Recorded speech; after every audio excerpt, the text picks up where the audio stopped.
This next coping skill poster is a little more complex version of cognitive and behavioral therapy concepts. Perhaps for an older kid, you can talk to a child about this.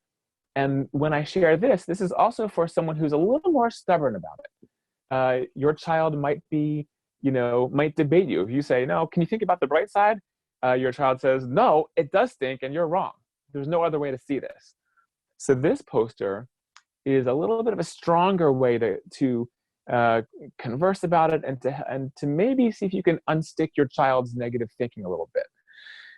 And so here we borrow on the metaphor and the common idiom about rose-colored glasses. I have on rose-colored glasses. So first, for kids, depending on their age, we might have to educate them about that saying.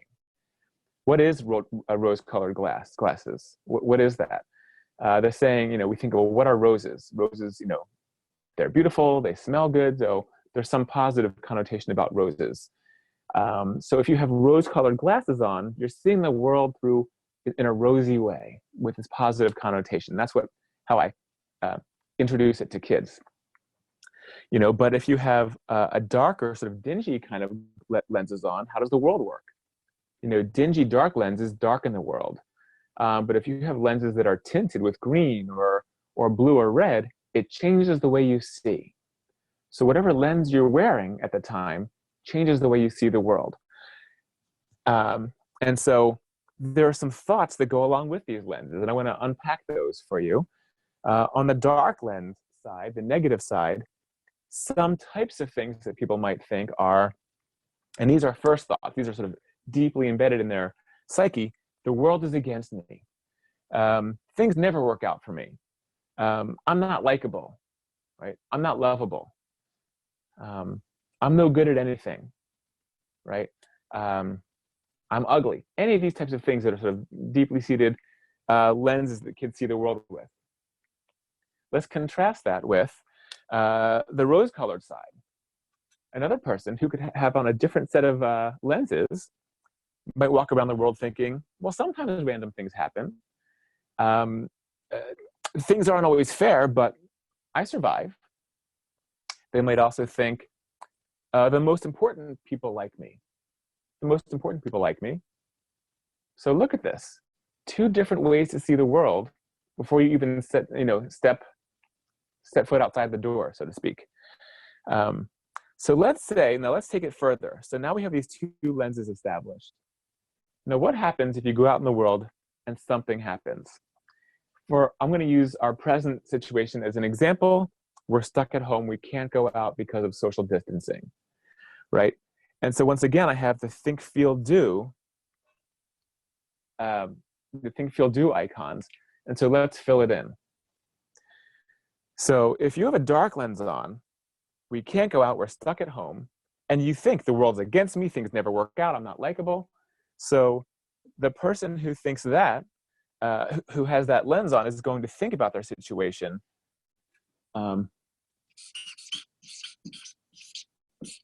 This is the worst. It'll never end. I wish I were never born.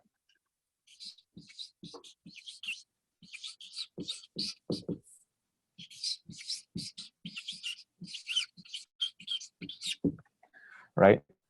If you think those things, absolutely, how are you going to feel? You're going to feel terrible, right? You're going to feel miserable. So you're going to feel miserable. And then, of course, your behavior is going to follow. You might feel down. Your mood might drop. So you might feel depressed. You might act depressed. You might withdraw and not want to talk to people or see friends online. Or in kids, sometimes kids act it out through anger or through being oppositional and not listening. So the do follows as well, right? All because you have the dark lens on. But what if you tried an experiment and you took off your dark lens and you put on a rose-colored glasses? Let's experiment with that. So let's say that you walk around the world thinking some random things happen. Things aren't always fair, but I survive. And the most important people like me. What would you think? Well, this is hard, but I'm managing, or this is hard, but I'm making the best of it. I don't like this, right? I don't like this, but well, at least I can still see my friends online. So you can do some, well, at least maybe if you have these things, right? So you think that, then you feel more regulated, more neutral. Maybe you have moments of happiness, and then your behavior follows suit. Maybe you're more engaging, maybe you're reaching out, your mood is lighter. And so it really depends on what lens you have on. You could have two people in the same exact situation, but the lens dictates. And here's my message to the kids whose negative thinking is really stuck. Whatever lens you usually wear, it kind of gets super glue. Like it doesn't want to come off and it reinforces itself. This is my message to a lot of the teams that I work with. If you have these dingy, dark, negative lenses on that causes these negative reactions and negative emotions and actions, you're walking around the world and it's almost like a self-fulfilling prophecy, and your lens is trying to prove that it's right. So if you think the world is against me, things never work out, and then we're stuck at home, that person thinks, see, I told you so. Like, that's the way it is. That proves my worldview, right? That's the confirmation bias. If, in contrast, you have this, the positive lens, you're constantly looking to reinforce that. So at first, getting that person who is stuck in habitual sort of negative headspace, negative thinking, it's a real heavy lift, and it can be hard work for them to even try to adopt this. And they might say, that's Pollyannish, like that's fake, that's not real. So I'm not saying that you have to become, go dancing through the meadow with daisies around you. You don't have to become like overjoyed, but do you have to suffer as much? According to the road to happiness, I believe you don't have to suffer as much. And so we'll say, let's say that your child or the person you work with starts to complain about life. You can say, I hear you. And that's how you're feeling about that right now. And that's definitely your more negative lens. So after the fact, as a second thought, here's some language for you. If you knew someone who had a positive lens, what would they say if they thought sometimes random things happen and I survive? What might they say?